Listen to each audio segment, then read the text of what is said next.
தன்னுடைய உடலில் அம்பு ஆரோன்னு சொல்கிறோம் இல்லையா,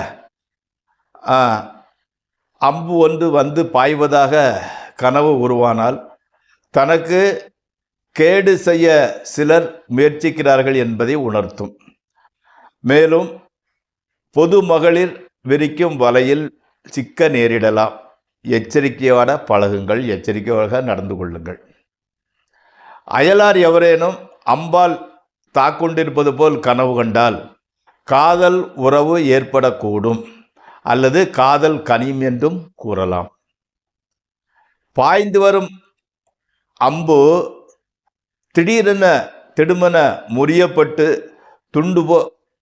ஒரு துண்டு 2 துண்டு ஆகுவது போல் கனவு கண்டால் திட்டங்களும் ஏற்பட போகும் தடைகளை அல்லது காதல் உறவின் முறிவை குறிக்கும். அதாவது நம்ம போட்டிருக்க பிளான் வந்து சக்ஸஸ் ஆகிறதில்லை. அதே மாதிரி காதலர்கள் பிரிய வேண்டிய சூழ்நிலை உருவாகும்.